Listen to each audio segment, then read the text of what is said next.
রে আমার সাহাবীরা, আমি যা জানি তোমরা তা জানো না। যদি জানতে তাহলে তোমরা কম হাসতে আর আল্লাহর ভয়ে বেশি পরিমাণে কান্না করতে। ইমানের দীপ্ততা হতে হবে সাহাবা আজমাইনদের মতো, বলেন ইনশাআল্লাহ। না কাতারে কাতারে ফেরেশতারা নাজিল হতে লাগলো, ফেরেশতাদের সাথে হুর গুলো নাজিল হতে লাগলো। হাজারো ব্যথা বেদনার পরে ফিরে আসনি তুমি আপন ঘরে, দিনের আলো তুমি ছড়িয়ে দিতে চলে গেলে মদিনায় মক্কা ছেড়ে। হে রাসূল তোমাকে ভুলি আমি কেমন করে, হে রাসূল তোমাকে ভুলি আমি কেমন করে। খেয়ে না খেয়ে দিন প্রচারের কাজে নিজেকে দিয়েছিলে বিলিয়ে, খেয়ে না খেয়ে দিন কায়েমের কাজে নিজেকে দিয়েছিলে বিলিয়ে। তায়েফের কাফিরেরা চিনল না সে আলো, দুষ্ট ছেলেদের পিছু দিল লেলিয়ে। পাথরের আঘাতে ক্ষত বিক্ষত হয়ে, পাথরের আঘাতে ক্ষত বিক্ষত হয়ে সারা শরীর থেকে রক্ত ঝরে। হে রাসূল তোমাকে ভুলি আমি কেমন করে, হে রাসূল তোমাকে ভুলি আমি কেমন করে। বালাগাল উলা।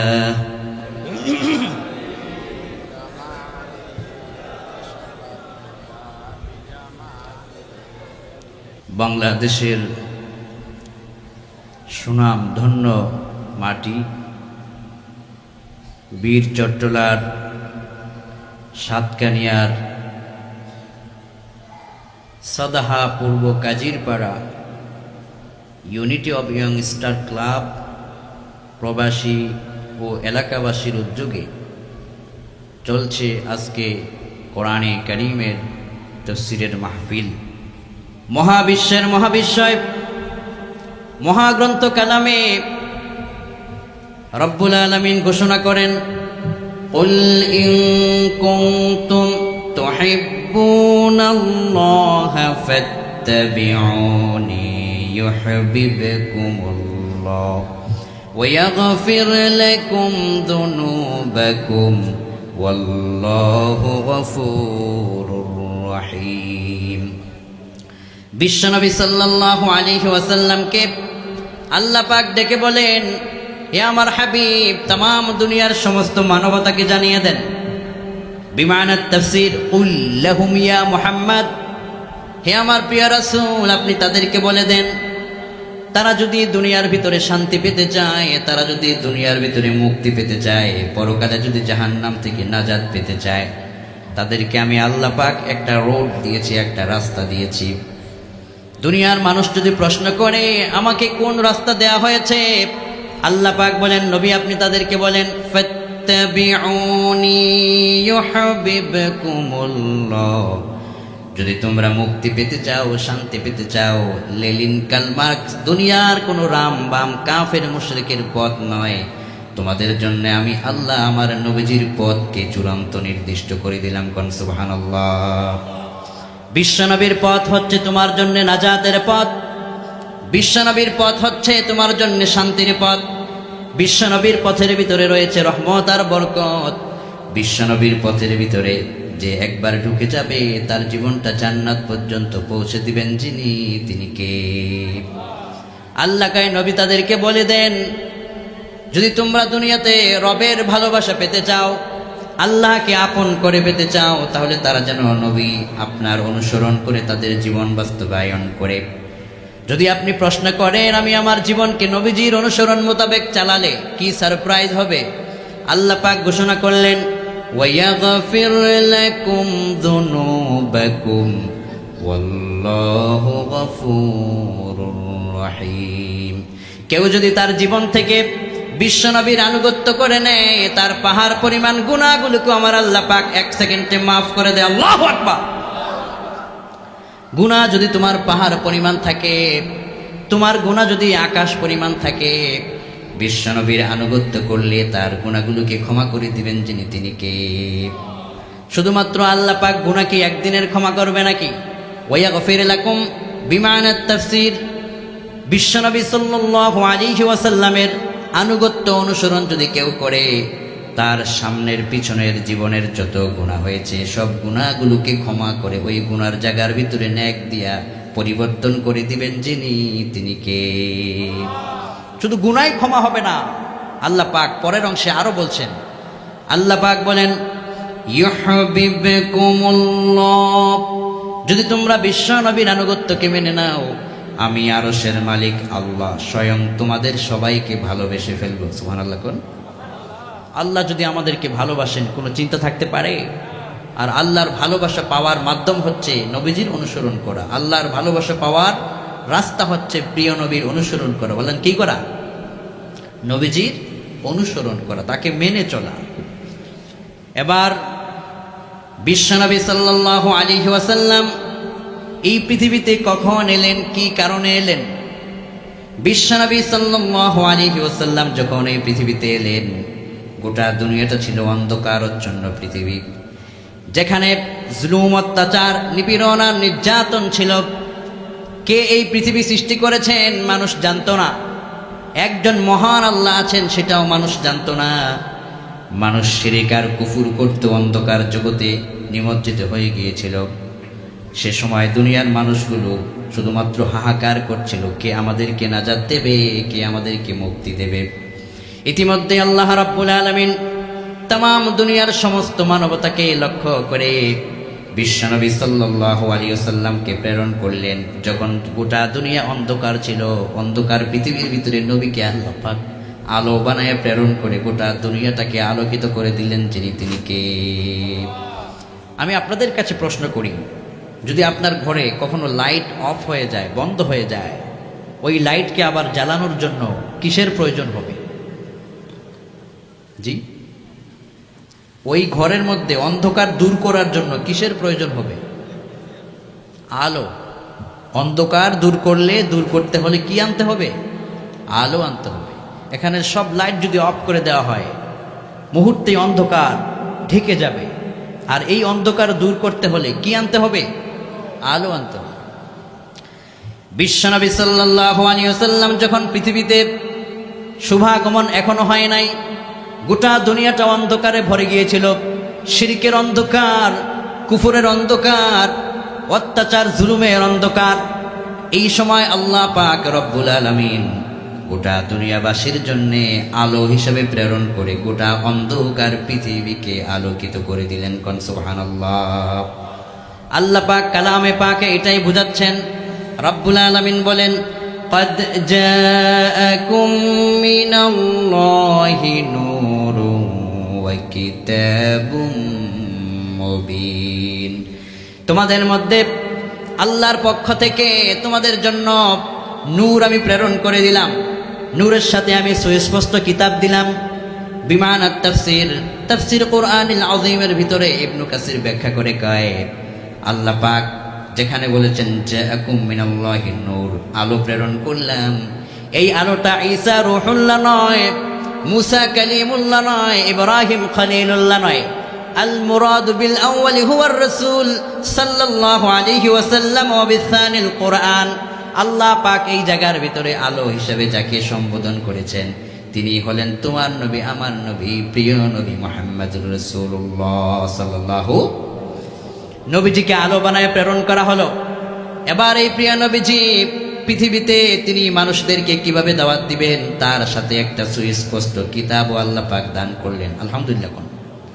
আমাদের জীবন চলার পাথেও কোরআন নবীজিকে আল্লাহ পাক দান করলেন পৃথিবীর মানুষকে বুঝাবার জন্য।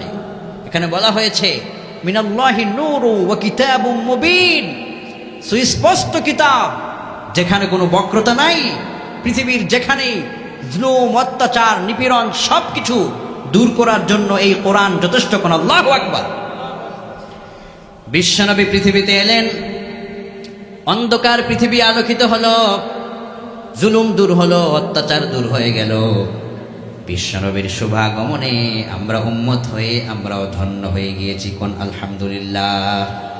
আয় রব্বে কারীম, প্রিয় নবীর জমানায় আমরা আসি নাই, প্রিয় নবীকে আমরা দেখতে পারি নাই, কিন্তু আজকের এই তাফসীরের ময়দানে আমরা প্রিয় নবীর কথা খুব স্মরণ করছি। কিয়ামতের দিন প্রিয় নবীর সুপারিশ আমাদের ভাগ্যে নসিব করে দিয়ে কোন আমিন।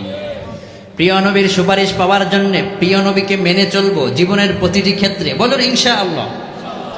এবার দেখেন আল্লাহ পাক কি কয়, ইয়া আইয়ুহাল্লাযীনা আমানু আতিউল্লাহা ওয়া আতিউর রাসূল। ও দুনিয়ার মুমিনেরা, তোমরা আল্লাহকে মেনে চলো আর তার নবীকে, তার রাসূলকে মেনে চলো। যদি আমরা প্রশ্ন করি তার নবীকে আমরা কি করে মেনে চলবো, আল্লাহ পাক অপর একটি আয়াতের ভিতরে তাফসীর করেছেন। আল্লাহ পাক বলেন, মা আতাকুমুর রাসূলু ফাখুযুহু ওয়া মা নাহাকুম আনহু ফান্তাহু। বিশ্বনবী তোমাদেরকে যা দিয়েছেন তা তোমরা গ্রহণ করো, বিশ্বনবী তোমাদেরকে যা নিষেধ করেছেন তা থেকে তোমরা তোমাদের জীবনটাকে বাঁচায় রাখো। নবীজির কথা মোতাবেক তুমি তোমার জীবনটাকে চালাও, বিনিময়ে তোমাকে পরকালে সফলতা দিবেন যিনি, তিনি কে? ও যুবক, তোমার আইডল, তোমার অনুসরণীয় ব্যক্তিত্ব লেলিন নয়, কার্ল মার্কস নয়, কোনো প্লেয়ার নয়, তোমার একমাত্র আদর্শ অনুসরণীয় ব্যক্তিত্ব হচ্ছেন সর্বকালের, সর্বযুগের সর্বশ্রেষ্ঠ মহামানব বিশ্বনবী মুহাম্মদ সাল্লাল্লাহু আলাইহি ওয়াসাল্লাম। কোন ঠিক কিনা? রে যুবক, বর্তমান দুনিয়ার সেলিব্রিটি কিসের কারণে পরিচিত হয়েছে? কারো রয়েছে ফেসবুক, কারো রয়েছে ইনস্টাগ্রাম, কারো রয়েছে টিকটক, বিভিন্ন সোশ্যাল মিডিয়ার কারণে তারা পরিচিত হয়েছে।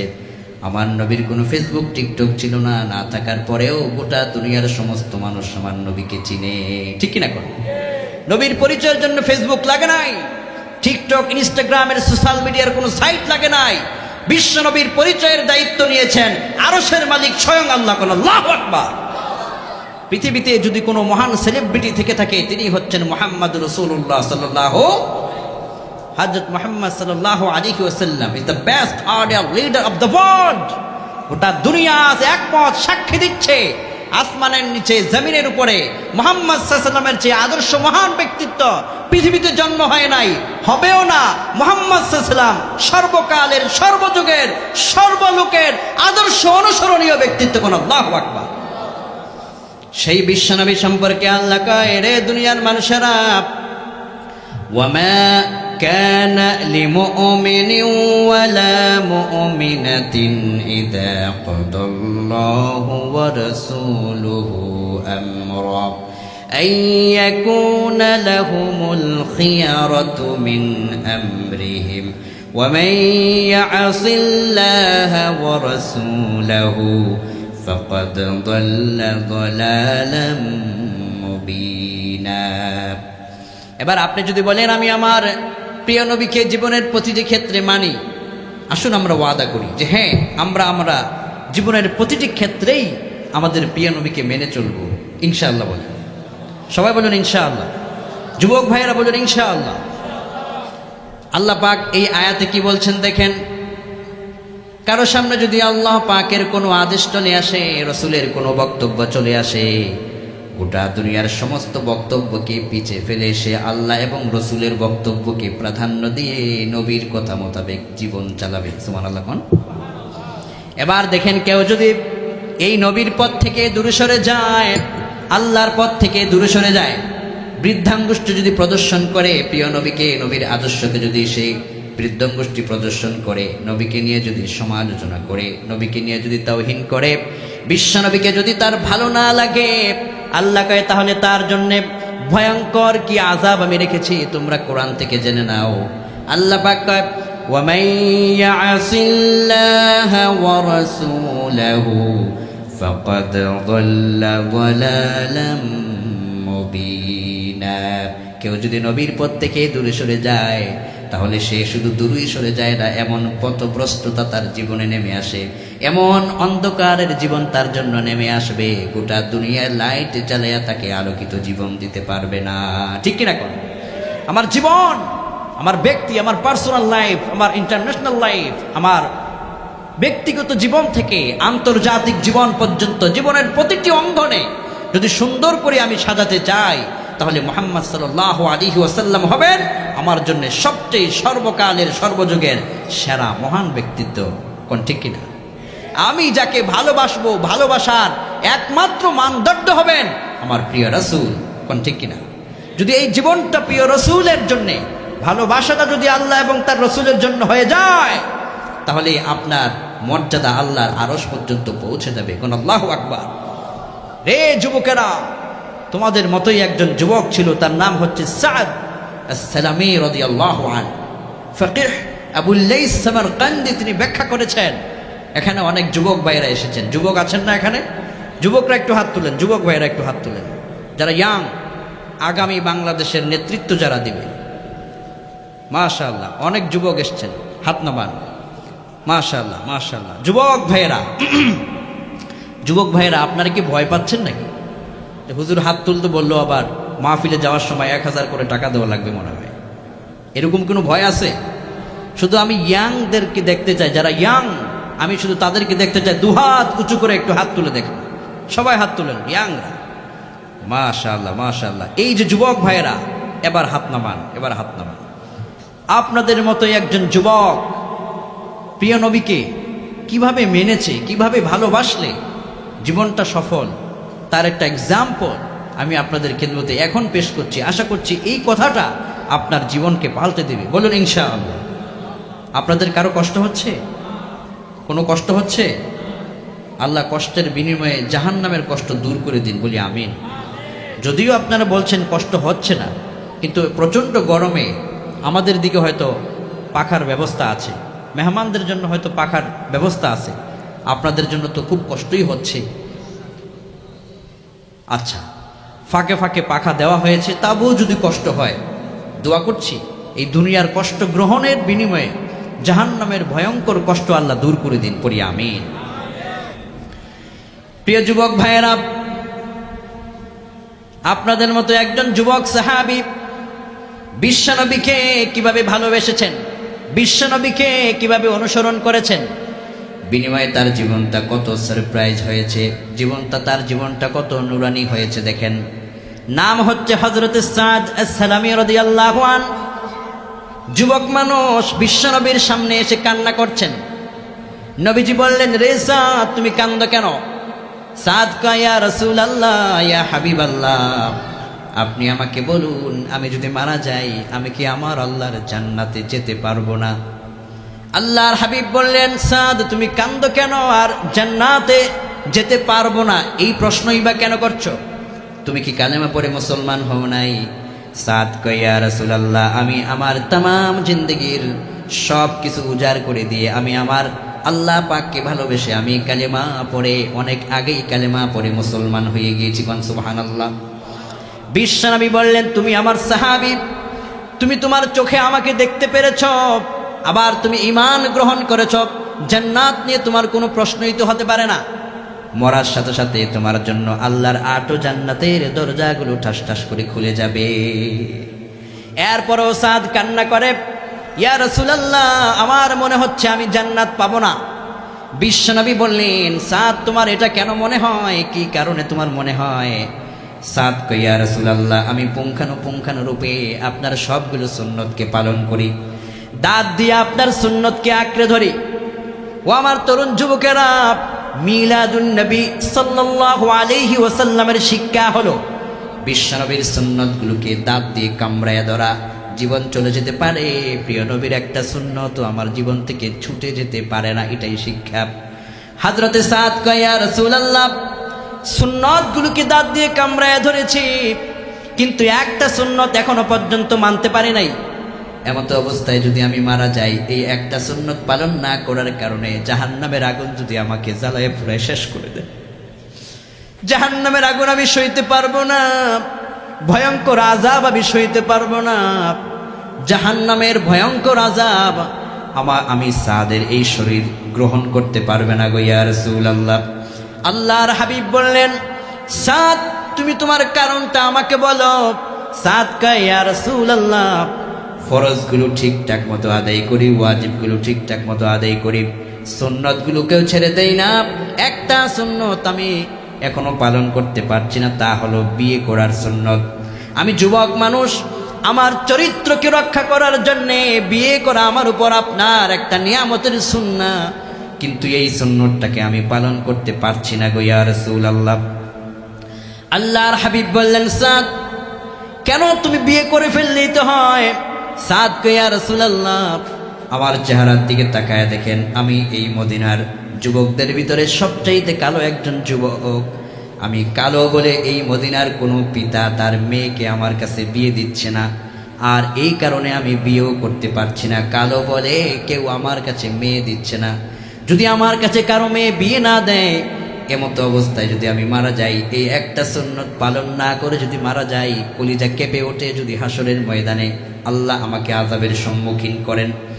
বিশ্বনবী সাদের কথা শুনে খুশি হয়ে গেলেন। ফাদহাকান নবী সাল্লাল্লাহু আলাইহি ওয়াসাল্লাম, প্রিয় নবী আমার সাদের কথা শুনে খুশি হয়ে বললেন, সাদ তুমি চিন্তা করো না, আমি আল্লাহর হাবিব তোমার বিয়ের ব্যবস্থাটা আমি নিজেই ব্যবস্থাপনা করে দিব। আল্লাহু আকবার। নবী শুধু নবী নন, তিনি অভিভাবকের দায়িত্ব পালন করেছেন। কোন আল্লাহু আকবার। উম্মতের অভিভাবক, উম্মতের সেরা বন্ধু, উম্মতের সবচেয়ে বিশ্বস্ত বন্ধু হলেন মানবতার বন্ধু মুহাম্মদ সাল্লাল্লাহু আলাইহি ওয়াসাল্লাম। নবীজি বললেন, সাদ তুমি চিন্তা করো না, তোমার বিয়ের সম্পূর্ণ ব্যবস্থা আমি রাহমাতুল লিল আলামিন করে নিব। কোন আল্লাহু আকবার। বিশ্বনবী বললেন, তুমি কালো বলে কোনো পিতা তোমাকে মেয়ে বিয়ে দেয় না। এই মদিনার সবচেয়ে সুন্দরী রমণী কার ঘরে আছে আমি নবীর খবরে তা জানা আছে। এই মদিনার ভিতরে সবচেয়ে সুন্দরী রমণী যে আল্লাহর বান্দি, তাকে তোমার বিয়ের ব্যবস্থা আমি নবীজি করে দেব। আল্লাহু আকবার। আমর ইবনে ওয়াহাব আল কারশি নামে একজন সাহাবী, মদিনার গোত্র সরদার, তার মেয়েটি মদিনার সবচেয়ে সুন্দরী। বিশ্বনবী বললেন, সাদ এক সেকেন্ড তো বিলম্ব নয়, তুমি আমার পক্ষ থেকে বিয়ের প্রস্তাব নিয়ে আমর ইবনে ওয়াহাব আল কারশি, মদিনার গোত্র সরদার, মদিনার লিডার, ওনার কাছে গিয়ে বলবা রাহমাতুল লিল আলামিন নবীজি পাঠিয়েছেন তোমার সুন্দরী মেয়েটাকে যেন আমি সাদের সঙ্গে বিয়ে দেওয়া হয়, এই মর্মে প্রস্তাব পাঠিয়েছেন। আরশের মালিকের মহান আল্লাহর নবী, মহান আল্লাহ পাকের প্রিয় বন্ধু মুহাম্মদ সাল্লাল্লাহু আলাইহি ওয়াসাল্লামের পক্ষ থেকে প্রস্তাবনা এসেছে। হযরতে সাদ আমর ইবনে ওয়াহাব আল কারশির বাড়িতে গেলেন, দরওয়াজার সামনে দাঁড়ায়া সালাম দিলেন। দরওয়াজার ভিতর থেকে সালামের আওয়াজ এলো। এবার দরওয়াজা যখন খোলা হলো, সাদকে জিজ্ঞেস করা হলো, কে তুমি, কেন এসেছো? আমি সাদ বিশ্ব নবীর পক্ষ থেকে আপনার মেয়ের বিয়ের প্রস্তাবের জন্য এসেছি, আমি নিজেই বর। হযরতে আমর ইবনে ওয়াহাব আল কারশি রাদিয়াল্লাহু আনহু একবার সাদের চেহারার দিকে তাকায়, আরেকবার পর্দার ভিতর থেকে তার মেয়ের সুন্দরী মেয়েটার দিকে তাকায়। আমর ইবনে ওয়াহাব আল কারশি কয়, এত চাঁদের মতো সুন্দর আমার মেয়ে, সুন্দরী মেয়েটাকে আমি তোমার মতো কালো যুবকের সঙ্গে বিয়ে দেব, এটা হতে পারে না। পিতা হিসেবে আমি মেনে নিতে পারি না, তুমি চলে যাও, এই বিয়ের প্রস্তাব আমি প্রত্যাখ্যান ঘোষণা করলাম। সাদ আবার মনের কষ্ট নিয়ে বিশ্বনবীর দরবারে দৌড় আরম্ভ করলেন। চোখে পানি, হৃদয়ের মধ্যে ভার ভার হয়ে গেল। মনে হচ্ছে যেন গোটা দুনিয়ার পাহাড়টা সাদের বুকের উপরে পড়ে গিয়েছে। নবীজির পক্ষ থেকে প্রস্তাব, সেটাও ফিরে এলো। মনে হচ্ছে এই সুন্নতটাও আমার জীবনে পালন করার সৌভাগ্য আর হবে না। আর এমতো অবস্থায় যদি আমি মারা যাই, আমার আল্লাহর সামনে একটা সুন্নতকে পালন করতে পারি নাই, এই মর্মে কি জবাবটা আমি দিব? এই চিন্তা করতে করতে নবীজির দরবারের দিকে রওনা করলেন। বিশ্বনবীর দরবারে সাদ গিয়ে কান্না করলেন। ইতিমধ্যেই ঘর থেকে মেয়েটা তার পিতাকে ডেকে বলে, হে আমার পিতা, কে এসেছিল আর কাকে কি বলে আপনি ফেরত দিয়েছেন? পিতা বলে, ও আমার মা, তুমি আমার একমাত্র কলিজার টুকরা, আমার নয়নের মণি, আমার একমাত্র কন্যা। আল্লাহ তোমাকে অনেক সৌন্দর্য দান করেছেন, তো আমার ইচ্ছা হলো এই মদিনার আরেকটা যোগ্য একজন পুত্র যদি আমি পাই, তাহলে আমি ওই পুত্রের কাছে আমি তোমার বিয়ের ব্যবস্থাটা করে দেব। বিশ্বনবীর পক্ষ থেকে প্রস্তাব এসেছে, ছেলেটা কালো তাই আমি ফিরিয়ে দিলাম। মেয়েটা বললেন, পিতা আমার, বিশ্বনবীর পক্ষ থেকে প্রস্তাব, এটা শুধুমাত্র বিশ্বনবীর পক্ষ থেকে প্রস্তাব নয়, এই প্রস্তাব তো স্বয়ং আরশের মালিক আল্লাহ রব্বুল আলামিনের পক্ষ থেকেই প্রস্তাব। আপনি ফিরিয়ে দিয়ে তো আপনি আপনার জন্য জাহান্নাম ওয়াজিব করে নিলেন। ও আমার পিতা, ইয়া আবাতা আন-নাজাত আন-নাজাত আন-নাজাত, হে আমার পিতা, এক সেকেন্ড তো বিলম্ব নয়, দুনিয়ার কারো কাছে প্রশ্ন করার কোনো সুযোগ নাই। বিশ্বনবী যাকে বর করে পছন্দ করেছেন, সে যদি কালো হয়, ওর মতো সৌভাগ্যবান স্বামী এই পৃথিবীতে আর একজন হতে পারে না। কোন আল্লাহু আকবার। হে আমার পিতা, তুমি দয়া করে ওই যুবক কালো ছেলেটার সঙ্গে বিয়ের ব্যাপারে আমার প্রস্তাবে, আমি যে প্রস্তাব দিয়েছে ওই প্রস্তাবে রাজি হয়ে যাও। আমি মেয়ে নিজে রাজি হয়ে গেলাম। নবীজির দরবারে দৌড় আরম্ভ করো। নবীজি যদি রাগ হয়ে যায়, আরশের মালিকের আল্লাহর আরশটা কেঁপে উঠবে। দৌড় দাও নবীজির দরবারে। আমর ইবনে ওয়াহাব আল-কারশী রাদিয়াল্লাহু আনহু বিদ্যুতের গতিতে দৌড় আরম্ভ করলেন। মনের মধ্যে তার ভূমিকম্প তৈরি হয়ে গেল। আমি কি করলাম? নবীজির প্রস্তাব ফিরিয়ে দেওয়ার সাহস আমি কিভাবে করলাম? এটা তো হতে পারে না। তিনি মনে মনে অনুশোচনা করলেন, দৌড় আরম্ভ করলেন। বিশ্ব নবীর দরবারে গিয়ে নবীজির কদম মুবারক চুমে ক্ষমা চেয়ে বললেন, নবীজি, আমার ভুল হয়েছে, আপনি মাফ করে দেন। আমার এই বিয়ের প্রস্তাবে আমি রাজি হয়ে গেলাম। আপনি দ্রুত এই বিয়ে সম্পাদন করার সব ব্যবস্থাপনা করুন। কোন সুবহানাল্লাহ। নবীজি খুশি হলেন, বললেন, সাদ, আগামীকাল সকাল 10 কোটিকায় তোমার বিয়েটা আমি রহমাতুল লিল আলামিন নবী নিজে পড়াবো। আল্লাহু আকবার। যে যুবকের বিয়েটা স্বয়ং আরশের মালিকের বন্ধু নবীজি পড়ান, সেই যুবকের ভাগ্যটা না জানি কত কল্যাণময়, কত সৌভাগ্যবান যুবক সেই যুবক। নবীজি বললেন, সাদ, বিয়ে করবা তো? তোমার জন্য মহরানার টাকা আছে কিনা? সাদ কই, ইয়া রাসূলুল্লাহ, আমি অত্যন্ত গরিব মানুষ, আমার কাছে কিছুই নাই। আল্লাহর হাবিব বললেন, বাড়িতে রাখার মতো কিছু আছে কিনা? না ইয়া রাসূলুল্লাহ, আমার কিছুই নাই। রহমাতুল লিল আলামিন নবীজি তার সব কিছুর ব্যবস্থা করে দিয়ে হাতে কিছু টাকা দিলেন, পয়সা দিয়ে বললেন, সাদ, যাও, অতিরিক্ত এই টাকাগুলো নিয়ে তুমি একটু মার্কেটে কেনাকাটা করে আসো। আগামীকাল সকাল 10টায় তোমার বিয়ের অনুষ্ঠান হবে, প্রয়োজনীয় কিছু কেনাকাটা তুমি করে আসো, এই টাকা তোমাকে দেয়া হলো। হযরতে সাদ বিয়ের দিন তারিখ ধার্য হয়ে গেল। সকাল 10টায় বিয়ে পড়াবেন রহমাতুল লিল আলামিন নবীজি, আল্লাহর বন্ধু নবীজি। হযরতে সাদ মদিনার বাজারে গেলেন। হাদিসের ভিতরে এসেছে, করিরুল আইন, তিনি মদিনার বাজার থেকে এমন সুন্দর সুন্দর জিনিসগুলোকে পছন্দ করতে লাগলেন। এত চমকপ্রদ জিনিসগুলো তার পছন্দ হতে লাগলো, একবার চক্ষু দিলে দ্বিতীয়বার সেই চক্ষুটা আর ফিরিয়ে আনার মতো সাহস হয় না। এত সুন্দর সুন্দর জিনিসগুলো তিনি পছন্দ করলেন। ইতিমধ্যে হযরতে সাদ পকেট থেকে টাকা দিবেন, এমন সময় একটা অলৌকিক আওয়াজ শুনলেন, আন-নাফির। দূর থেকে কে যেন আওয়াজ দিল, আন-নাফির। তৎকালীন সময়ের মদিনার এই আওয়াজটা একটা ভয়ঙ্কর আওয়াজ। বিমানাত তাফসীর, হাইয়া আলাল জিহাদ, জিহাদের কোনো ডাক যদি আসতো, আন-নাফির বলে এভাবেই করে তারা ঘোষণা দিত। হযরতে সাদ রাদিয়াল্লাহু আনহু যখন শুনলেন জিহাদের আওয়াজ, ঘোষককে ডেকে বললেন, রে ঘোষক, তুমি তো জিহাদের ঘোষণা দিচ্ছ। ঘোষক কয়, হ্যাঁ, নবীজি জিহাদের ময়দানে চলে গিয়েছেন, তাই নবী প্রেমিক যারা, নবীজির পাগল যারা, তারাও যেন জিহাদের ময়দানে সামিল হয়ে যায়, আমি তাই ঘোষণা করলাম। হযরতে সাদ আসমানের দিকে তাকায় কয়, আয় আল্লাহ, আমার বিয়ের তারিখটা আগামী দিন ধার্য করা হয়েছে, যদি আমি বিয়ের জন্য অপেক্ষা করি, রহমাতুল লিল আলামিন নবীজি যদি জিহাদের ময়দানে শহীদ হয়ে যান, কিয়ামতের ময়দানে আমি সাদ আপনার কাছে কি জবাব দেব? ও আমার রব, ও আমার আল্লাহ, আমি আজকে আপনাকে সাক্ষী রেখে বললাম, যেই পয়সা দিয়ে আমি বিয়ের জিনিসপত্র পছন্দ করে নিলাম, এটাকে ফেরত দিয়া আমি এই পয়সা দিয়ে যুদ্ধের সরঞ্জামাদি ক্রয় করে জিহাদের ময়দানে ছুটলাম, আল্লাহ এর বিনিময়ে তোমার কাছে আমি কামনা করি। হযরতে সাদ তরুণ যুবক, কালো সাহাবী, কিন্তু সে তো জিহাদের ময়দানে শহীদ হয়ে গেছে। বিশ্বনবী বললেন, তার লাশকে নিয়ে আসো।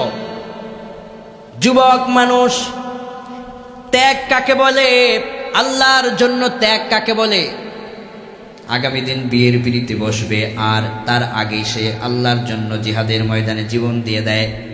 এই রকম যুবক যদি বর্তমান বাংলার মাটিতে থাকতো, তাহলে ভারত থেকে কাফের মুশরিকরা আমার ইসলামকে নিয়ে তারা বান্দরামি করতে পারতো না। গোটা দুনিয়া সাক্ষী, যদি মুসলমানের মতো মুসলমান হাজারো কোটির প্রয়োজন নাই, যদি আল্লামা সাইদির মতো দীপ্ত কণ্ঠের মুসলমান আজও বাংলার জমিনে থাকে, তাহলে ভারত যতই চেষ্টা করুক আমার এই বাংলার মাটিকে কোরআন থেকে নিশ্চিহ্ন করতে পারবে না। ইমানের দীপ্ততা হতে হবে সাহাবা আজমাইনদের মতো, বলেন ইনশাআল্লাহ। সাদাত সালামী রাদিয়াল্লাহু আনহু শহীদ হয়ে গেলেন। শহীদের লাশ বিশ্বনবীর সামনে উপস্থিত। বিশ্বনবী সাল্লাল্লাহু আলাইহি ওয়াসাল্লাম সাদের চেহারার দিকে তাকায়া তার নবীজির চেহারা মোবারকটা মলিন হয়ে গেল। নবীজি একটু কষ্ট পেলেন। কষ্ট পাওয়ার সাথে সাথে আবার তিনি একটুক্ষণ মুস্কি হাসলেন। মুস্কি হাসার পরে তৃতীয়বার পবিত্র নবুয়তের নুরানি চেহারা মোবারকটা আরেক দিকে ফিরিয়ে নিলেন। আল্লাহু আকবার। একটা পবিত্র চেহারা মোবারকের মধ্যে তিন ধরনের আলামত প্রকাশিত হলো। প্রথম, তিনি মুখটাকে মলিন করলেন, চিন্তাগ্রস্ত হলেন। দ্বিতীয়বার চেহারা মোবারকের মধ্যে একটা জান্নাতি হাসি ফুটে উঠল। তৃতীয়বার তিনি তার চেহারা মোবারকটাকে এক দিক থেকে অপর দিকে ঠাস করে ফিরিয়ে নিলেন। সাহাবাই কেরাম অবাক হয়ে গেলেন। ওগো প্রাণের নবীজি, ইয়া রাসূলুল্লাহ, ইয়া হাবিবাল্লাহ, আপনি সাদের লাশ দেখে, শহীদের লাশ দেখে প্রথম দিকে চেহারাকে মলিন করলেন, এরপরে আবার আপনি মুস্কি হাসলেন, এরপরে আবার আপনি চেহারা মোবারককে ঘুরিয়ে নিলেন। কি কারণে হয়েছে যদি বেয়াদবি না হয়, যদি দয়া করে বলতেন। আল্লাহর হাবিব বললেন, লাউ তা'লামুনা মা আ'লামু লা দাহিকতুম কালিলা ওয়া লা বাকাইতুম কাসীরা। রে আমার সাহাবীরা, আমি যা জানি তোমরা তা জানো না। যদি জানতে তাহলে তোমরা কম হাসতে আর আল্লাহর ভয়ে বেশি পরিমাণে কান্না করতে। ও আমার সাহাবীরা, এই যে সাদ যুবক মানুষ বিয়ের জন্য মদিনার অলিগলিতে ঘুরেছে প্রায় 6 মাস, কেউ তাকে মেয়ে দেয় নাই। যুবক তার চরিত্রকে রক্ষার জন্য পাগল হয়ে গেল, আল্লাহ পাকের জন্য সে পাগল হয়ে গেল। অবশেষে তার বিয়ের দিন তারিখ ধার্য হলো, কিন্তু সে বিয়েকে প্রাধান্য না দিয়ে আল্লাহর কোরআনের জন্য, ইসলামের জন্য, নবীর প্রেমে তার জীবনটাকে উৎসর্গ করলো। আল্লাহ পাক সাদের উপরে এমন ভাবে খুশি হয়েছেন।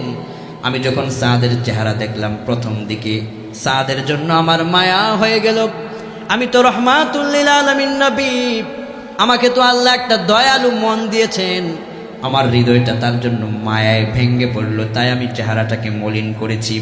কিন্তু আল্লাহ পাক সাথে সাথে জিবরাইল ফেরেশতাকে পাঠাইয়া আমাকে বললেন, ওগো প্রাণের নবীজি, 1 সেকেন্ডও চিন্তা করবেন না। যেই সাদের জন্য আপনি চিন্তাগ্রস্ত হচ্ছেন, এই সাদের বিয়ে জমিনে পৃথিবীতে হয় নাই, জান্নাতের ভিতরে আমি আল্লাহ রব্বুল আলামিন ব্যবস্থা করে দিয়েছি। আমি নবী যখন সাদের এই কথা শুনলাম, আমার আনন্দে মনটা ভরে গেল, তাই আমার চেহারায় হাসি ফুটে উঠল। এরপরে আমি চেহারা মোবারকটাকে একদিক থেকে আরেক দিকে ঠাস করে ফিরিয়ে নিলাম। কি কারণে? তা হলো, সাদের এই লাশ শুধুমাত্র একটা দেহ নয়, সাদের এই লাশ শুধুমাত্র পরে থাকা একটা দুনিয়ার ভিতরে দেহ নয়। যখন সে আল্লাহর জন্য জীবন দিয়েছে, সে শহীদ হয়ে গিয়েছে, মর্যাদা আল্লাহর দরবারে এত বেড়ে গিয়েছে, সাদের লাশটাকে স্বাগত জানাবার জন্য আসমান থেকে তাতানাজ্জালু আলাইহিমুল মালাইকা, না কাতারে কাতারে ফেরেশতারা নাজিল হতে লাগলো, ফেরেশতাদের সাথে হুরগুলো নাজিল হতে লাগলো। হুররা এত সুন্দরী ছিল, এত দ্রুত আসছিল, আসমানের বাতাসের কারণে হুরুদের সামনের কাপড়টা সরে গিয়েছিল। আমি রহমাতুল্লিল আলামিন নবীজি লজ্জায় আমার চেহারাটাকে অন্যদিকে ফিরিয়ে নিয়েছিলাম। কোন আল্লাহু আকবার। রে আমার তরুণ যুবকেরা, হে আমার বীর চট্টলার কোরআন প্রেমিক তাওহীদ জনতা, লোহাগাড়া সাতকানিয়ার কোরআন প্রেমিক যুবকেরা, ওই সাদ আস-সালামী রাদিয়াল্লাহু আনহুর দিকে একটুকুন তাকায় দেখেন। সাদ যদি চাইতেন যে আমার তো বিয়ে হবে, আমি আজ জিহাদের ময়দানে নবীর জন্য যাওয়ার প্রয়োজন নাই, আল্লাহর জন্য যাওয়ার প্রয়োজন নাই, সাদ কিন্তু এটা চিন্তা করেন নাই। তিনি চিন্তা করেছেন দুনিয়ার জীবন জীবন নয়, পরকালের জীবনটাই হচ্ছে আসল জীবন। এই দুনিয়ার সামান্য সময়টুকুন ভোগ করার পরে একদিন ঠাস করে আমার জীবনটা ফুরিয়ে যাবে, এই দেহের কাপড়গুলো খুলে যাবে, কাপড়ের কাপড় জড়িয়ে দেওয়া হবে, জীবনের শেষ নামাজটুকুন জানাজা মানুষ আদায় করবে। যেই দেহটা দামি খাটের ভিতরে ঘুমাতো, সেই দেহটা একেবারেই জরাজীর্ণ মাটির অন্ধকার কবরের ভিতরে রেখে দেওয়া হবে। যেই ঘরের অন্ধকারের ভিতরে এসি ছাড়া মানুষের ঘুম হয় না, দামি পাখার বাতাস ছাড়া তার ঘুম আসে না, সেই মানুষটাকে কবরের এয়ার কন্ডিশন ছাড়া, লাইট ছাড়া, ফ্যান ছাড়া, অন্ধকার চারিদিকে বন্ধ একটা ঘরের মধ্যে রেখে দেওয়া হবে। ওই জীবনটাই হচ্ছে চূড়ান্ত আখিরাতের জীবন। দুনিয়ার জীবনে কষ্ট সহ্য করা যায়, আল্লাহর জাহান্নামের কষ্ট সহ্য করা যায় না। দুনিয়ার জীবনের দুঃখটাও সহ্য করা যায়, আল্লাহর জাহান্নামের আযাব সহ্য করা যাবে না। সাদরা এটা বুঝতে পেরেছে, আবু বকররা বুঝতে পেরেছে, ওমর রিদওয়ানুল্লাহি তাআলা আলাইহিম আজমাইন তা বুঝতে পেরেছেন। এজন্য তারা দুনিয়াকে প্রাধান্য দেয় নাই, আখিরাতকে প্রাধান্য দিয়েছেন। সামান্য দুনিয়ার চাকচিক্যের পিছনে পড়ে ওই সমস্ত সাহাবীরা দুনিয়ার ভিতরে পড়ে তারা ঈমানকে বিক্রি করে দেয় নাই। তারা ঈমান রক্ষার জন্য প্রয়োজনে দুনিয়াকে তারা ত্যাগ করেছেন। এরপরও তারা ঈমানের উপর ইস্তেকামাত আলাদ্দিন, সিবাত আলাদ্দিন তারা ছিলেন। এই জন্য তামাম পৃথিবী সাক্ষী, সাদ আস-সালামীদের মতো যদি আজও যুবক তোমার ভূমিকা হয়, তাহলে তুমি যদি দুনিয়া থেকে বিদায় হয়ে যাবে, তোমাকে স্বাগত জানাবার জন্য আসমান থেকে রহমতের ফেরেশতা পাঠায় দিবেন, যিনি তিনি কে? ও তরুণ যুবকেরা, সাদ যেভাবে আল্লাহর জন্য, রসুলের জন্য জীবনটাকে কুরবান করেছে, ওই রকম ভাবে যদি আমরা আমাদের এই তাজা জীবনটা আল্লাহর জন্য দেওয়ার জন্য যদি নিয়ত রাখতে পারি, তাহলে আমাদের জীবনটাকে সফল করে দিবেন, যিনি তিনি কে? ও যুবক, ফ্রি ফায়ার পাবজির পিছনে ঘুরো না। এই কদিন আগে খেলা গেল, খেলার পিছনে ঘুরে তোমার কত সময়, কত মুহূর্ত, কত ঘন্টা তুমি ব্যয় করেছ। অথচ যাদের পিছনে তুমি সময় নষ্ট করেছ, এরা হচ্ছে ইহুদি, কেউ বা খ্রিস্টান। নবীজি বলেছেন, যে যাহাকে ভালোবাসবে তার সাথে তার হাসর হবে। তুমি যে খ্রিস্টানদের ভালোবাসায় জার্সি পড়লা, যে খ্রিস্টানদের ভালোবাসায় পতাকা সাজালা, পাড়া মহল্লায় অলিতে গলিতে পত্র পত্রিকা বিভিন্ন জায়গায় তুমি যে টাকা পয়সা খরচ করলা, আর তুমি তোমার নিজের আরামের ঘুম হারাম করে তুমি যে খেলার পিছনে সময়গুলো দিলা, এই প্রতিটি মুহূর্তই তোমার কাছে আল্লাহ পাক জবাব চাইবেন। কি জবাব দিব আমরা? এই জন্য পিছনে যা করেছি এখন থেকে শুধরাবো। আমাদের একমাত্র আদর্শ হবে নবীজি। আমাদের একমাত্র আদর্শ কে হবেন? সবাই বলেন, কে হবেন? প্রিয় নবীজি হবেন। সাদ যেভাবে নবীজির জন্য, আল্লাহর জন্য নিজেকে কুরবান করেছেন, আমরাও আগামীতে আল্লাহর জমিনে আল্লাহর দিন প্রতিষ্ঠার জন্য এভাবে কুরবান করতে চাই। বলেন ইনশাআল্লাহ। এবার দেখেন আমার ভাইয়েরা, আসমান থেকে আল্লাহ পাক কয়, রে দুনিয়ার মানুষেরা, ওই সাদরা যেই নবীজির আনুগত্য করে তাদের জীবনটাকে সাজিয়েছে, সেই নবী সম্পর্কে আমি আল্লাহ পাক আরো ঘোষণা দিচ্ছি, শোনো। ওয়ামা আরসালনাকা ইল্লা কাফাতাল লিন্নাসি বাশীরাও ওয়া নাযীরা। আমি আমার নবীকে শুধুমাত্র মক্কা আর মদিনার জন্য নবী বানায় প্রেরণ করি নাই, কাফাতাল লিন্নাস, তাম দুনিয়ার সর্বকালের সর্বযুগের সমস্ত মানবতার জন্য রসুল হিসেবে আল্লাহ পাক আমাদের প্রিয় নবীকে পাঠিয়েছেন। নবীজিকে আল্লাহ পাক আরো বললেন, কুল ইয়া আইয়ুহান নাসু ইন্নী রাসূলুল্লাহি ইলাইকুম জামিআ। রাসূল আপনি তাদেরকে বলে দেন, ইন্নী রাসূলুল্লাহি ইলাইকুম জামিআ, আল্লাহ পাক তোমাদের জন্য আমাকে শুধুমাত্র এই 2, 4, 5 জন মানুষের জন্য নয়, তাম দুনিয়ার সর্বকালের সর্বলোকের সমস্ত মানুষের জন্য আমাকে রসুল বানিয়ে প্রেরণ করেছেন। আমি রসুলের দেখানো পথে যদি যুবক তোমার জীবন চলার পাথে ওটা হয়ে যায়, যেদিন তুমি মারা যাবে তোমার লাশ যখন সাতকারিয়ার কোনো একটা মাটির কবরে রেখে দেওয়া হবে, তোমার সিলমোহর রয়েছে তুমি নবীজির আদর্শকে মেনে জীবন চালিয়েছ, এই একটা ইউনিফর্ম তোমার মধ্যে আছে, এটা নিয়ে যদি তুমি কবরে যেতে পারো, মাটির কবরে লাশ রাখা মাত্রই ওই মাটির কবরটা ফুলের বাগান বানায় দিবেন যিনি, তিনি কে? আল্লাহ পাক বলেন, ওয়ামা আরসালনাকা ইল্লা রাহমাতাল লিল আলামিন। এমন একজন রসুল তোমাদের জন্য দিলাম, তাকে আমি আল্লাহ রব্বুল আলামিন রহমত বানায় প্রেরণ করলাম। কোন সুবহানাল্লাহ। নবীজি রহমত কাদের জন্য? কি পরিমাণ মানুষের জন্য রহমত! বিমানাত তাফসীর, আলহামদুলিল্লাহি রাব্বিল আলামিন, সমস্ত প্রশংসা ওই মহান রবের জন্যে যিনি জগৎসমূহের প্রতিপালক। জগৎসমূহের প্রতিপালক যিনি, তিনি কে? সবাই বলতে হবে, তিনি কে?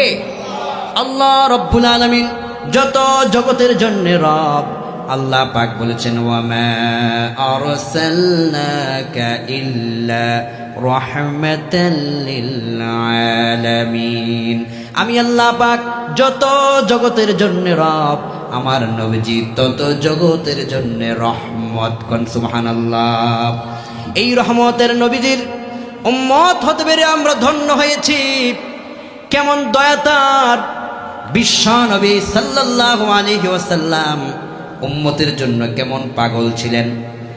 বিশ্ব নবী তার পবিত্র দরবারে বসা, এমন সময় হযরতে আবু হুরায়রা রাদিয়াল্লাহু আনহু বিশ্ব নবীর দরবারে এলেন। নবীজির দরবারে এসে তিনি কাঁদতে লাগলেন। ইমাম মুসলিম হাদিস বর্ণনা করেছেন। আবু হুরায়রা তিনি বললেন, আনা আবিকি, আমি নবীজির দরবারে কাঁদতে লাগলাম। প্রিয় নবী আমার কান্না দেখে বললেন, রে আবু হুরায়রা, তুমি কাঁদো কেন? কি কারণে? কি বিপদ হয়েছে তোমার? তুমি আমাকে বলো।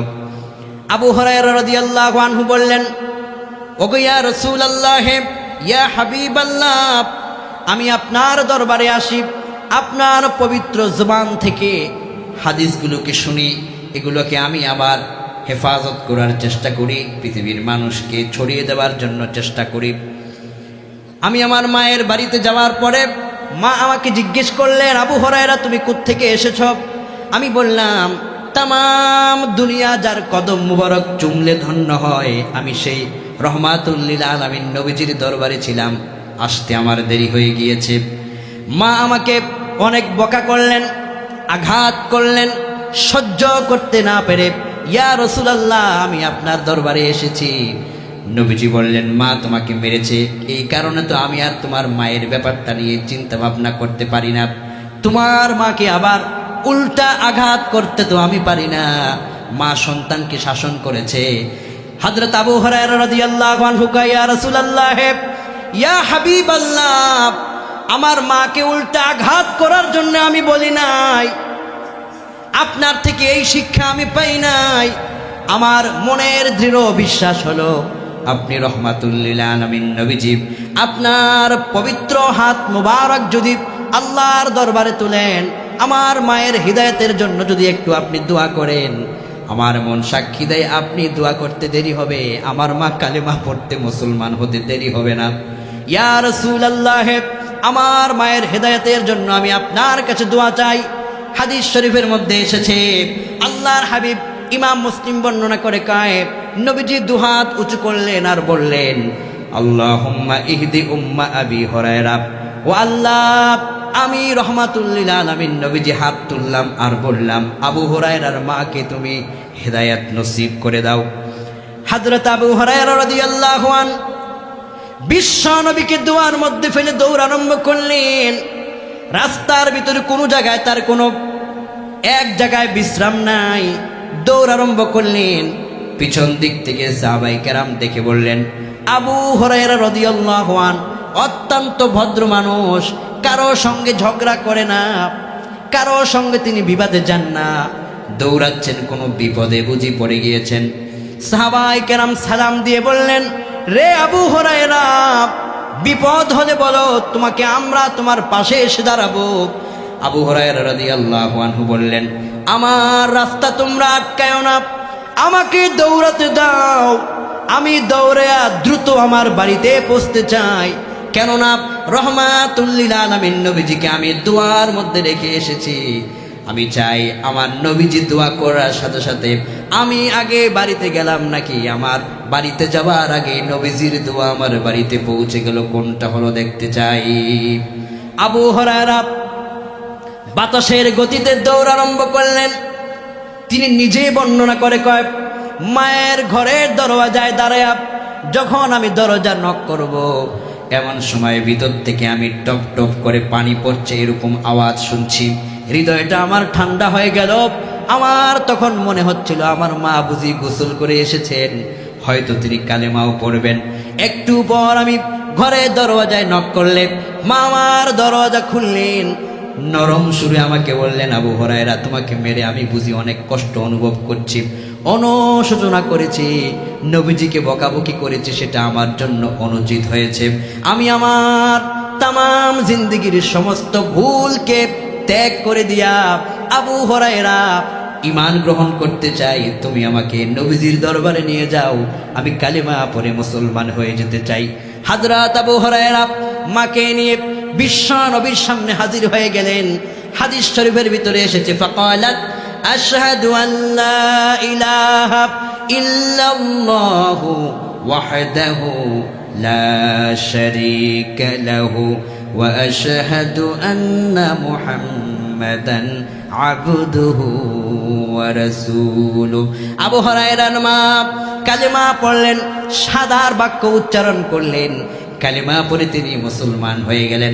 আবু হুরায়রা বললেন, রে তামাম দুনিয়ার মানুষেরা, এমন একজন রহমতের নবী আমরা পেয়েছি, যেই নবীজি দোয়া করতে দেরি হয়, দোয়া আমার আল্লাহর দরবারে পৌঁছতে দেরি হয় না, এমন নবীজির উম্মত হতে পেরে নিশ্চয়ই আমরা অবশ্যই ধন্য হয়েছি। কোন ঠিক কিনা?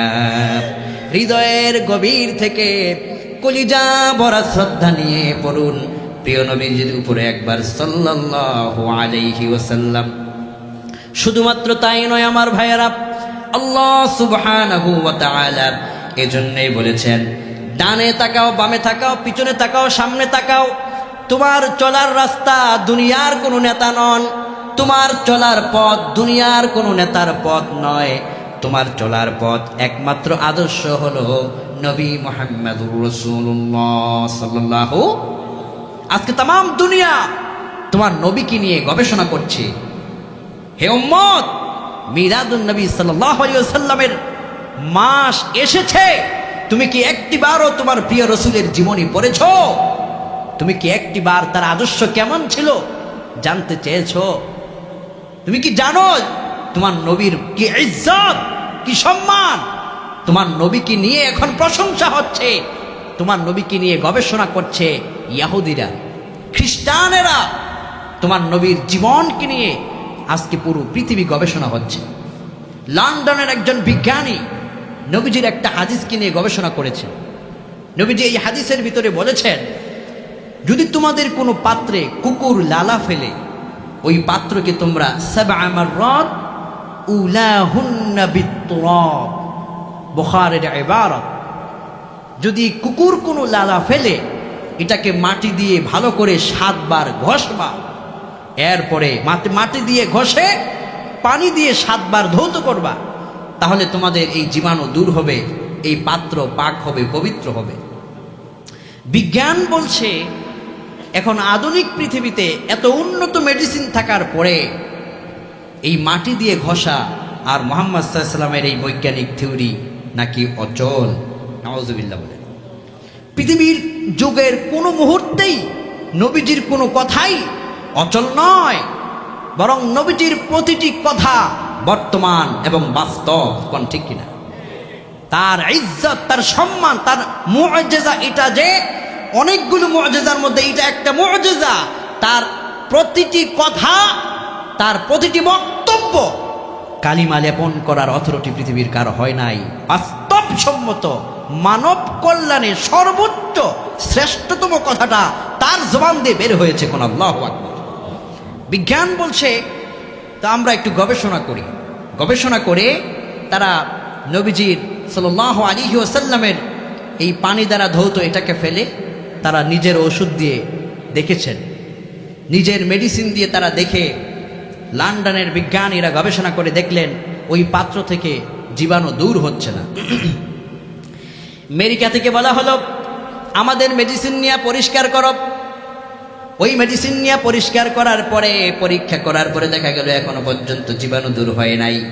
ভারত কয় আমাদের থেকে নাও, আমরা দেখব এই মেডিসিন দিয়ে পরিষ্কার হয়ে যাবে, তোমাদের নবীর কথা অচল হয়ে যাবে। নাউজুবিল্লাহ। কোন পরীক্ষা করা হলো, নবীর কথা অচল করার জন্যে কাফেররা সবাই একমত হয়, ঐক্যবদ্ধ হয় সব সময়ের জন্য। কিন্তু আমরা সবাই নবীর সম্মানের ক্ষেত্রে, ইসলাম কায়েমের জন্য এখনো পর্যন্ত একমত, ঐক্যবদ্ধ হতে পারি নাই। এটা আমাদের দুর্ভাগ্য। ঠিক কিনা? কোন দলমত নির্বিশেষে সকল মুহূর্তে আল্লাহর জমিনে আল্লাহর নবীর আদর্শ বাস্তবায়নের জন্য একমত সবাইকে থাকতে হবে। ঠিক কিনা? এটাই নবীজির আদর্শ, এটা সবার জন্য অনুসরণীয়। যেটা বলছিলাম, সকল মেডিসিন দিয়ে তারা শেষ পর্যন্ত দেখলো এখান থেকে কোনো প্রকারের জীবাণু দূর করা যায় নাই। অতঃপর একজন বিজ্ঞানী কয়, ও দুনিয়ার বিজ্ঞানীরা, ১৫০০ বছর আগে মুহাম্মদ সাল্লাল্লাহু আলাইহি ওয়াসাল্লাম যেই থিওরি দিয়েছেন, ওনার থিওরি মোতাবেক মাটি দিয়ে ঘষে পানি দ্বারা ধৌত করে দেখো নবীজির হাদিসটা সত্য হয় কিনা। বিজ্ঞানীরা কুকুরের লালার পাত্রকে মাটি দিয়ে ঘষলেন, অতঃপর পবিত্র পানি দিয়ে ধৌত করে আবার তারা পরীক্ষা করে দেখলেন ১৫০০ বছর আগে নবীজির বলা বর্ণনা আজকের বিজ্ঞানের সাথে মিলে যায়। নবীজির বলা থিওরি অনুযায়ী যখন তারা ঘষা দিয়েছে, সব ময়লা জীবাণুগুলো সেকেন্ডে দূর হয়ে যায়।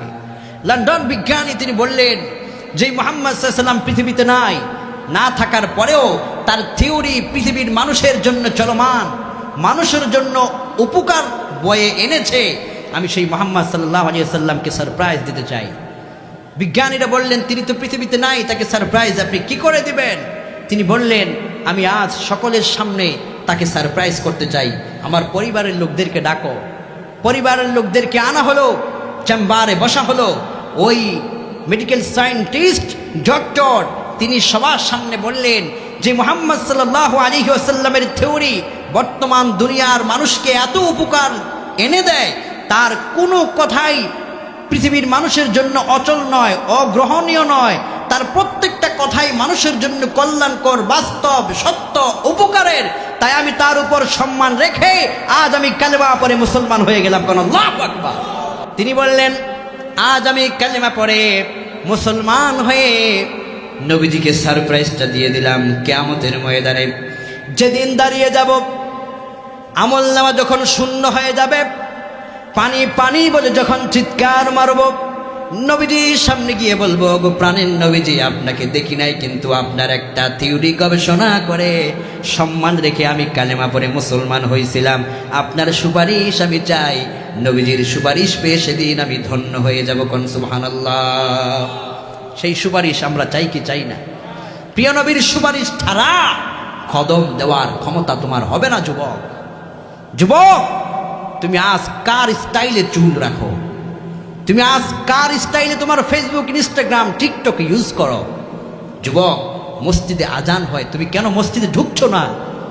ও যুবক, তোমার মোবাইল ইউজ করার পিছনে 8 ঘন্টা 4 ঘন্টা সময় দিতে পারছো, আর প্রতিদিন 1 ঘন্টা সময় তুমি মসজিদে তোমার রবকে দিতে পারছো না। তুমি কেমিস্ট্রি পড়ছো, ফিজিক্স পড়ছো, কিন্তু তুমি তোমার নবীর জীবনীটা একটু পড়ছো না যুবক। তুমি কি জানো তোমার নবী কে? তোমার নবী তো হচ্ছেন তিনি যিনি আখিরাতে শাফাআতের জন্যে উম্মতের জন্য পাগল হয়ে যাবেন, সেজদায় পরে কাঁদবেন, উম্মতি উম্মতি বলে পেরেশান হয়ে যাবেন। তোমার নবী তো তিনি যিনি দুনিয়াতে সেজদায়, তাহাজ্জুদের সেজদায় তার মেয়ের কথা বলেন নাই, নাতির কথা বলেন নাই, তার সাহাবীদের জন্য তিনি শুধু উম্মতের জন্য ইয়া উম্মতি উম্মতি বলে কেঁদেছেন। সেজদায় উম্মতি উম্মতি করে তিনি কেঁদেছেন। মৃত্যুর আগে তিনি উম্মতের সম্পর্কে খবর জানতে চেয়েছেন। আয়েশা, বলো আমার উম্মতের কি হালত হবে, আমার উম্মতের অবস্থা কি হবে? মরার দুনিয়া থেকে তার ওফাতের আগে, বিদায় নেওয়ার আগে তিনি উম্মতকে ভুলে যান নাই, তখনও তিনি উম্মতকে স্মরণে রেখেছেন। আবু বকর রাদিয়াল্লাহু আনহুকে নবী সাল্লাল্লাহু আলাইহি ওয়াসাল্লাম বললেন, আবু বকর, আমি চলে যাওয়ার পরে আমার এই উম্মতগুলো কি আমাকে ভুলে যাবে? আবু বকর রাদিয়াল্লাহু আনহু বললেন, না ইয়া রাসূলুল্লাহ, এই উম্মতগুলো জীবন দিয়ে দিবে, কিন্তু আপনাকে ভুলবে না, আপনাকে তারা ভুলবে না, আপনাকে তারা ভুলবে না। ও আবু বকর, শোনো, কিয়ামতের ফুলসিরাতের পারে তোমরা আমাকে দেখতে পাবে। ফুলসিরাতের কিনারে দাঁড়িয়ে তিনি উম্মতের জন্য, নাজাতের জন্য আল্লাহর কাছে সাহায্য চাইবেন। আল্লাহ, এ আমার উম্মত, তাকে ফুলসিরাত পার হওয়ার ব্যবস্থা করো। হাউজে কাউসারের কিনারে দাঁড়িয়ে বলবে, আল্লাহ, এ আমার উম্মত, তাকে একটুকুন শরবত দাও। ভয়ঙ্কর উত্তপ্ততা নেমে আসবে যখন, সেই হাসরের ময়দানে সূর্য মাথার কাছে নেমে আসবে, পায়ের তলায় উত্তপ্ততা, মানুষ চিৎকার করবে শুধু নিজের চিন্তায়, নাফসি নাফসি বলবে। আদম নবী বলবে, লাস্তু হুনাকুম ওয়াজকুরু খতিআতাহু। নূহ পয়গম্বর বলবেন, লাস্তু হুনাকুম ওয়াজকুরু খতিআতাহু। ইব্রাহিম খলিলুল্লাহ বলবেন, লাস্তু হুনাকুম ওয়াজকুরু খতিআতাহু। প্রত্যেক পয়গম্বর আল্লাহর সামনে কথা বলার জন্য সেখানে তারা সাহস পাবেন না। মুহাম্মদ সাল্লাল্লাহু আলাইহি ওয়াসাল্লাম সেই সময় আল্লাহর সামনে মাকামে মাহমুদ পাওয়ার পরেও সেজদায় পড়ে বলবে, আল্লাহ, উম্মতকে যতক্ষণ ক্ষমা না করবেন ততক্ষণ পর্যন্ত আমি রহমাতুল লিল আলামিন নবী আপনার জান্নাতেও ঢুকবো না, জান্নাতের ভিতরেও যাব না, জান্নাত উদ্বোধনও করব না। ফুলসিরাতের কিনারে আমার উম্মতদের পানা চাই, শাফাআতের কিনারে আমার উম্মতের নাজাত চাই, আর হাউজে কাউসারের পবিত্র শরবত আমি আমার উম্মতকে পান করাতে চাই। আল্লাহ সুবহানাহু ওয়া তাআলার কাছে নবীজি এভাবে পড়ে থাকবেন, যে উম্মত রাতের পর রাত সিনেমা দেখলো, ফিল্ম স্টার দেখলো, গুনাহ করলো, নবী সেই উম্মতের জন্য কানলো, পেরেশান হলো, আর সেই উম্মত নবীকে আজকে নবীকে ভুলে থাকলো। উম্মত, এটা তো তোমার জন্য বেমানান হয়, এটা তো তোমার জন্য নবীর প্রতি জুলুম করা হলো। যেই নবী তোমার জন্য পাগল, তোমারও তো সেই নবীর জন্য পাগল হওয়া উচিত, কোন ঠিক কিনা? অবশেষে রহমাতুল লিল আলামিন নবীজির শাফাআতকে আল্লাহ পাক মঞ্জুর করে বলবেন, ইয়া রাসূলুল্লাহ ইশফা তুশাফা। রাসূল, আপনি আপনার পবিত্র মাথা মোবারককে আপনি উত্তোলন করুন। তিনি সেজদায় পড়ে যাবেন, সেজদা থেকে মাথা তুলবেন, আল্লাহ পাক অর্ডার করবেন, ওয়াশফা তুশাফা, আপনি আজকে সুপারিশ করুন, মঞ্জুর করা হবে, সুপারিশ করুন, মঞ্জুর করা হবে, সুপারিশ করুন, মঞ্জুর করা হবে। নবী আমার বলেন, আমি সুপারিশ করে করে আমার উম্মতদেরকে জান্নাতে পৌঁছাবার পরে, এরপরে আমি আল্লাহ পাকের হাবিব আমার কলিজা ঠান্ডা করবো। কোন আল্লাহু আকবার। যেই নবী উম্মতের জন্য এত পাগল, দুনিয়ায় যেই নবী উম্মতের জন্য পেটের ভিতরে পাথর বাঁধলেন, 3 দিন পর্যন্ত না খেয়ে থাকলেন, সেই আহজাবের যুদ্ধের সময়, খন্দকের সময় সাহাবাই কেরাম খন্দক খনন করছেন, করছেন, খাবার নাই, কিছু নাই। সাহাবাই কেরাম বললেন, হুজুর, খাবার না থাকার কারণে শরীর আমাদের ক্লান্ত হয়ে যাচ্ছে, দেখেন আমরা পেটের ভিতরে এই যে পাথর বেঁধে রেখেছি। নবীজি সাল্লাল্লাহু আলাইহি ওয়াসাল্লাম তার চাদর মোবারকটাকে সরায়া দিয়া সাহাবাই কেরামদেরকে দেখলেন যে সাহাবাই কেরাম ক্ষুধার যন্ত্রণায় একটা পাথর বেঁধেছেন, আর স্বয়ং রহমতের নবীজি ক্ষুধার যন্ত্রণায় পেটের মধ্যে দুইটা পাথর বেঁধেছেন, তবুও তিনি আল্লাহর জন্য উম্মতকে 1 সেকেন্ডের জন্য ভুলে যান নাই। কোন আল্লাহু আকবার। জাবের রাদিয়াল্লাহু আনহু থেকে শুরু করে সাহাবা আজমাইন রাদিয়াল্লাহু তাআলা আলাইহিম আজমাইনদের সেই ইতিহাস একটু পরে দেখুন যে রহমতের নবীজি কি কষ্ট আমাদের জন্য করে গেলেন। যেই নবীর সুপারিশ আখেরাতে আমাদের লাগবে, যেই নবীর হাতের হাউজে কাউসার আমাদের লাগবে, সেই নবীর আদর্শ মোতাবেক আমাদের জীবনটা চালানো লাগবে। কোন ঠিক কিনা? চালাবো তো ইনশাআল্লাহ। যুবক ভাইরা এখন থেকে নবীর আদর্শ মোতাবেক জীবন চালাবো তো ইনশাআল্লাহ। নবীজির আদর্শ মোতাবেক জীবন চালানোর অর্থটা কি? রব্বুল আলামিন বলেন, নবীজির আদর্শ মোতাবেক জীবন চালানোর অর্থ হলো মা আতাকুমুর রাসূলু ফাখুযুহু ওয়া মা নাহাকুম আনহু ফান্তাহু। তোমার জীবনের প্রতিটা মুহূর্তে যুবক গুনাহ করতে চেয়েছো, মনে কইরো আখিরাতে নবীজির সুপারিশ তোমার লাগবে, মনে কইরো ফুলসিরাতের কিনারে নবীজির প্রয়োজন তোমার হবে। গুনাহ যখন মনে হয়েছে, মনে কইরো আখিরাতে নবীজির সামনে দাঁড়াতে হবে, আল্লাহর সামনে দাঁড়াতে হবে। এই গুনার চেহারাটা কি করে নবীজির সামনে দাঁড়াবো, তাই আমি গুনাহটা ত্যাগ করলাম। সুদি কারবারি করতে গিয়েছেন, আপনার মনের মধ্যে ভয় হলো কিয়ামতে কেমনে এই সুদি কারবারি করে দাঁড়াবো। নামাজ তরক করতে মনে চেয়েছে, না আজ আমি নামাজটা তরক করব না, বেনামাজি হয়ে আখেরাতে নবীজির সামনে কি করে দাঁড়াবো। এইভাবে করে যদি জীবনটা চালাতে পারেন, নবীজি যেভাবে বলেছেন সেইভাবে যদি চালায় নিতে পারেন, কষ্ট হলেও কিয়ামতের ময়দানে এই উম্মতকে স্বয়ং নবীজি ডান হাত ধরে জান্নাতে পৌঁছায়া দিবেন। কোন সুবহানাল্লাহ। আয় আল্লাহ, কিয়ামতের মহা মুসিবতের দিনে, যেদিন মা তার সন্তানকে ভুলে যাবে, বন্ধু তার বন্ধুকে ছিটকে ফেলে দৌড় আরম্ভ করবে, সেই মহা মুসিবতের দিনে আপনি দয়া করে নবীজির সুপারিশ আমাদের ভাগ্যে নসিব করে দিয়েন। কোন আমিন। আয় আল্লাহ, আমাদের প্রত্যেককে প্রিয় নবী সাল্লাল্লাহু আলাইহি ওয়াসাল্লামের দেখানো পথে চলার তৌফিক দাও। কোন আমিন। আল্লাহ পাক আলোচনার শেষের দিকে কোরআনে কারীমের ভিতরে কয়েকটা আয়াত কোট করে আমাদেরকে জানাচ্ছেন। আল্লাহ পাক বললেন, লাকাদ কানা লাকুম ফি রাসূলিল্লাহি উসওয়াতুন হাসানাহ। তোমাদের জন্য একমাত্র গ্রহণযোগ্য উত্তম আদর্শ যার ভিতরে তিনি হলেন মানবতার বন্ধু নবী মুহাম্মদুর রাসূলুল্লাহ সাল্লাল্লাহু আলাইহি ওয়াসাল্লাম। যুবক, এখন থেকে আমাদের প্রতিজ্ঞা হয়ে যাক, নবীজির আদর্শ মোতাবেক জীবন পরিচালনার জন্য দৈনিক ন্যূনতম নবীজির উপরে আমরা দুরূদ পড়ার অভ্যাস তৈরি করব। বলেন ইনশাআল্লাহ। সবাই বলেন ইনশাআল্লাহ।